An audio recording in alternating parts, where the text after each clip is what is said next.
누가복음 5장. 사람들이 예수님께 몰려들어 하나님의 말씀을 듣고 있을 때였습니다. 예수님은 게네사렛 호숫가에 서 계셨습니다. 예수님께서 호숫가에 배 두 척이 놓여 있는 것을 보셨습니다. 어부들은 배에서 내려 그물을 씻고 있었습니다. 예수님께서 그중 하나인 시몬의 배에 오르셨습니다. 예수님께서 시몬에게 배를 육지로부터 조금 떼어 놓으라고 하시고 배에 앉으셔서 사람들을 가르치셨습니다. 말씀을 다 마치시고 예수님께서 시몬에게 말씀하셨습니다. 깊은 데로 가서 그물을 내려 고기를 잡으라. 시몬이 대답하였습니다. 선생님, 우리가 밤새도록 수고하였지만 아무것도 잡지 못했습니다. 그러나 선생님의 말씀대로 그물을 내리겠습니다. 그대로 하니 고기를 그물이 찢어질 정도로 많이 잡게 되었습니다. 그래서 다른 배에 있는 동료들에게 손짓을 하여 도와달라고 하였습니다. 그들이 와서 고기를 두 배에 가득 채우니 배가 가라앉을 지경이었습니다. 시몬 베드로가 이것을 보고 예수님의 무릎 앞에 엎드려 말했습니다. 주님, 제게서 떠나 주십시오. 저는 죄인입니다. 베드로와 그와 함께 있던 동료들은 자신들이 잡은 고기를 보고 놀랐던 것입니다. 세베대의 아들이면서 시몬의 동료인 야고보와 요한도 놀랐습니다. 예수님께서 시몬에게 말씀하셨습니다. 두려워하지 마라. 이제부터 너는 사람을 낚을 것이다. 그들은 육지에 배를 댄 후 모든 것을 버려두고 예수님을 따라갔습니다. 예수님이 어떤 동네에 계실 때 온몸에 문둥병이 걸린 사람이 있었습니다. 그가 예수님을 보고 머리를 숙여 간청하였습니다. 주님이 원하시면 저를 깨끗하게 하실 수 있습니다. 예수님께서 손을 내밀고 그에게 대시며 말씀하셨습니다. 내가 원한다. 깨끗하게 되어라. 그 즉시 문둥병이 그에게서 사라졌습니다. 예수님께서는 이 일을 아무에게도 말하지 말라고 이르셨습니다. 그리고 가서 제사장에게 내 몸을 보여라. 또 모세가 명령한 대로 내가 깨끗하게 된 예물을 드려라. 그래서 사람들에게 증거를 삼아라. 고 말씀하셨습니다. 그런데도 예수님에 관한 소문은 더욱더 멀리 퍼져나갔습니다. 많은 사람들이 예수님의 말씀을 듣고 병을 고치기 위해 모여들었습니다. 그러나 예수님께서는 홀로 광야로 가셔서 기도하셨습니다. 어느 날 예수님께서 가르치고 계실 때 갈릴리와 유대의 모든 마을과 예루살렘에서 온 바리새파 사람과 율법학자들도 거기에 앉아 있었습니다. 주님의 능력이 예수님과 함께 하셔서 사람들을 고쳤습니다. 그때 어떤 사람들이 중풍병에 걸린 사람을 침상에 눕힌 채로 데려왔습니다. 이들은 병자를 데리고 가서 예수님 앞에 보이려고 했습니다. 그러나 사람들이 너무 많아서 예수님께 데리고 갈 방법을 찾을 수가 없었습니다. 그들은 지붕 위로 올라가서 지붕을 뚫고 환자를 침상에 누인 채 예수님 앞 한가운데로 매달아 내렸습니다. 그들의 믿음을 보시고 예수님께서 환자에게 말씀하셨습니다. 친구여, 내 죄가 용서받았다. 율법학자들과 바리새파 사람들이 속으로 생각하기 시작했습니다. 이 사람이 누구인데 하나님을 모독하는가? 하나님 외에 누가 죄를 용서할 수 있단 말인가?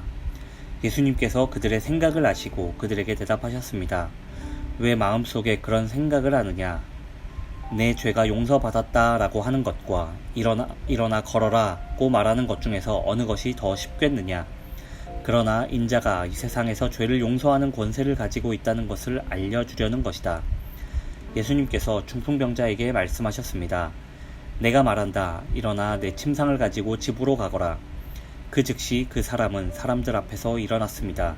그리고 자신이 누웠던 침상을 들고 하나님께 영광을 돌리며 집으로 돌아갔습니다. 사람들이 놀라움에 사로잡혔습니다. 사람들은 하나님께 영광을 돌리고 두려워하며 말했습니다. 오늘 우리가 신기한 일을 보았다. 그 후에 예수님께서 길을 가시다가 레위라는 세리가 세관에 앉아있는 것을 보시고 그에게 말씀하셨습니다. 나를 따르라. 레위는 모든 것을 버려두고 일어나 예수님을 따라갔습니다. 레위는 자기 집에서 예수님을 위해 큰 잔치를 베풀었습니다. 거기에는 많은 세리들과 그 밖의 사람들이 함께 음식을 먹고 있었습니다. 바리새파 사람들과 율법학자들이 예수님의 제자들을 비방하였습니다. 왜 당신들은 세리들과 죄인들과 더불어 먹고 마십니까?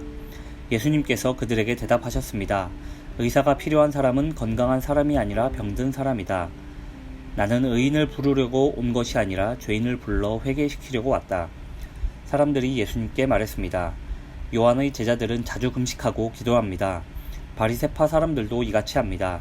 그런데 당신의 제자들은 항상 먹고 마시는군요. 예수님께서 이들에게 말씀하셨습니다. 신랑이 결혼 잔치의 손님들과 함께 있는데 이들에게 금식하라고 할 수 없지 않느냐. 그러나 그들이 신랑을 빼앗길 때가 올 텐데 그때는 금식할 것이다. 예수님께서 이들에게 비유를 말씀하셨습니다. 아무도 새 옷에서 한 조각을 떼어내어 낡은 옷에 붙이지 않는다. 만일 그렇게 하면 새 옷은 찢어지고 새 옷에서 떼어낸 그 조각이 낡은 옷에 어울리지도 않을 것이다. 아무도 새 포도주를 낡은 가죽 부대에 넣지 않는다. 만일 그렇게 하면 새 포도주가 그 가죽 부대를 터뜨려서 포도주는 쏟아지고 가죽 부대도 망가질 것이다. 새 포도주는 새 가죽 부대에 넣어야 한다. 아무도 묵은 포도주를 마시고 나서 새 포도주를 원하지 않는다. 왜냐하면 묵은 포도주가 더 좋다라고 하기 때문이다. 누가복음 6장. 안식일에 예수님께서 밀밭 사이로 지나가셨습니다. 제자들이 밀 이삭을 잘라 손으로 비벼서 먹었습니다. 그러자 몇몇 바리새파 사람들이 말했습니다. 어찌하여 당신들은 안식일에 해서는 안 되는 일을 합니까? 예수님께서 그들에게 대답하셨습니다. 너희들은 다윗과 그 부하들이 굶주렸을 때 다윗이 한 일을 읽어보지 못했느냐? 다윗은 하나님의 집에 들어가서 제사장 외에는 그 누구도 먹어서는 안 되는 진설병을 먹고 자기 부하들에게도 주지 않았느냐? 예수님께서 바리새파 사람들에게 말했습니다. 인자는 안식일의 주인이다.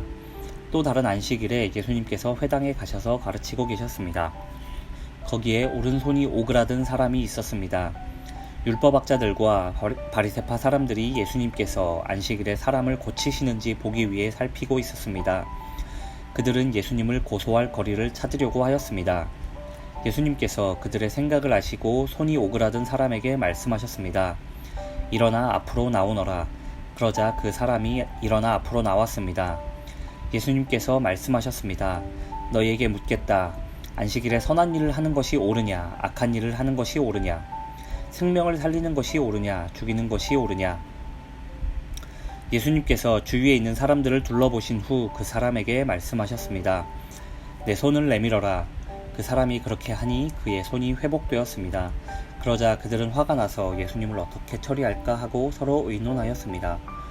그때 예수님께서 기도하러 산으로 올라가셨습니다. 예수님께서 밤을 지새며 하나님께 기도하였습니다. 날이 밝자 예수님께서 제자들을 부르셨습니다. 그리고 그들 중에서 12명을 뽑아 사도라고 부르셨습니다. 이들은 예수님께서 베드로라는 이름을 지어주신 시몬과 그의 동생 안드레, 그리고 야고보와 요한, 그리고 빌립과 바돌로메, 그리고 마테와 도마, 알페오의 아들 야고보와 열심파라 불리는 시몬, 야고보의 아들 유다와 배반자가 된 가룟 유다였습니다. 예수님께서 제자들과 함께 산에서 내려와 평지에 서 계셨습니다. 거기에는 제자들이 많이 있었고 온 유대와 예루살렘과 두로와 시돈 해안 지방에서 온 사람들도 많이 있었습니다. 그들은 예수님의 말씀도 듣고 자신들의 병도 치료받으려고 왔습니다. 더러운 귀신으로 고생하는 사람들이 다 나았습니다. 사람들은 예수님을 만져보려고 애썼습니다. 그것은 능력이 예수님에게서 나와 그들을 모두 낫게 하였기 때문입니다. 예수님께서 눈을 들어 제자들을 보시고 말씀하셨습니다. 가난한 사람들은 복이 있다. 그것은 하나님 나라가 저희들의 것이기 때문이다. 지금 굶주린 사람들은 복이 있다. 그것은 너희가 배부르게 될 것이기 때문이다. 지금 우는 사람들은 복이 있다. 그것은 너희가 웃게 될 것이기 때문이다. 인자 때문에 사람들이 너희를 미워하고 너희를 배척하고 욕하고 누명을 씌울 때 너희에게 복이 있다. 그날에 기뻐하고 뛰어놀아라. 이는 하늘에서 너희의 상이 크기 때문이다. 그들의 조상들도 예언자들을 그렇게 대하였다. 그러나 너희 부자들은 화가 있다. 너희는 이미 위로를 다 받았다. 지금 배부른 너희들은 화가 있다. 너희가 굶주리게 될 것이다. 지금 웃는 사람들은 화가 있다. 너희가 슬퍼하며 울게 될 것이다. 모든 사람들이 너희를 칭찬할 때에 화가 있다. 그들의 조상들도 거짓 예언자들을 그렇게 대하였다. 내 말을 듣는 너희에게 말한다. 너희 원수를 사랑하고 너희를 미워하는 사람들에게 잘해주어라. 너희를 저주하는 사람들을 축복하고 너희를 모욕하는 사람을 위해 기도하여라. 누가 내 뺨을 치거든 다른 뺨도 돌려대라. 누가 내 겉옷을 빼앗거든 속옷도 거절하지 마라. 달라는 사람은 누구에게든지 주어라. 내 것을 빼앗는 사람에게 돌려달라고 하지 마라. 너희는 다른 사람이 내게 해주길 바라는 대로 다른 사람에게 해주어라. 너희가 만일 너희를 사랑하는 사람만 사랑한다면 칭찬받을 것이 무엇이냐? 죄인들도 자기를 사랑해주는 사람은 사랑한다. 너희가 만일 너희에게 잘해주는 사람에게만 잘해준다면 칭찬받을 것이 무엇이냐? 죄인들도 그렇게는 한다. 너희가 만일 되돌려 받을 수 있겠다고 생각하는 사람에게 꾸어준다면 칭찬받을 것이 무엇이냐? 죄인들도 그대로 돌려받을 생각으로 죄인들에게 꾸어준다. 너희는 원수를 사랑하고 좋게 대하며 되돌려 받을 생각을 하지 말고 꾸어주어라. 그러면 너희의 상이 클 것이고 가장 높으신 분의 아들이 될 것이다. 이는 하나님께서는 은혜를 모르는 사람과 악한 사람에게도 자비로우시기 때문이다. 너희의 아버지가 자비로우신 것처럼 자비로워져라. 비판하지 마라. 그러면 너희도 비판을 받지 않을 것이다. 비난하지 마라. 그러면 너희도 비난을 받지 않을 것이다. 용서하여라. 그러면 너희도 용서받을 것이다. 주어라. 그러면 너희에게도 주어질 것이다. 되를 누르고 흔들어 넘치도록 재워서 너희의 품에 안겨주실 것이다. 너희가 남에게 줄 때에 잰 분량만큼 너희가 도로 받을 것이다. 그리고 예수님께서 이런 비유를 그들에게 말씀하셨습니다. 보지 못하는 자가 보지 못하는 자를 안내할 수 있느냐? 둘 다 구덩이에 빠지지 않겠느냐? 학생이 선생보다 더 나을 수 없다. 그러나 누구든지 다 배우고 나면 선생과 같아질 것이다. 어찌하여 너는 형제의 눈에 있는 작은 티는 보면서 내 눈 속에 있는 큰 통나무는 보지 못하느냐? 내가 자신의 눈 속에 있는 큰 통나무는 보지 못하면서 어떻게 형제에게 형제여 내 눈 속의 티를 빼어 주마 라고 말할 수 있느냐? 위선자여 우선 내 눈 속에 있는 통나무나 빼내라. 그런 다음에야 내 눈이 잘 보여서 형제의 눈 속에 있는 티를 뺄 수 있을 것이다. 좋은 나무가 나쁜 열매를 맺을 수 없고 또 나쁜 나무가 좋은 열매를 맺을 수 없다. 나무마다 그 열매로 안다. 가시나무에서 무화과를 얻을 수 없고 가시덤불에서 포도를 딸 수 없다. 선한 사람은 그 마음 속에 선한 것을 쌓았다가 선한 것을 내고 악한 사람은 그 마음 속에 악한 것을 쌓았다가 악한 것을 낸다. 왜냐하면 사람은 그의 마음 속에 쌓여 있는 것을 말하기 때문이다. 너희는 나에게 주여 주여 하면서 왜 내가 말한 것은 행하지 않느냐? 누구든지 내게 와서 내 말을 듣고 그대로 하는 사람이 어떠한 사람과 같은지 너희에게 보여주겠다. 그는 땅을 깊이 파고 바위 위에 기초를 짓고 집을 짓는 사람과 같다. 홍수가 나서 물이 세차게 들이치나 그 집을 넘어뜨릴 수 없다. 그것은 집이 잘 지어졌기 때문이다. 그러나 내 말을 듣고도 그대로 행하지 않는 사람은 기초 없이 땅 위에 집을 지은 사람과 같다. 물이 들이치자 그 집이 즉시 무너졌고 피해가 컸다.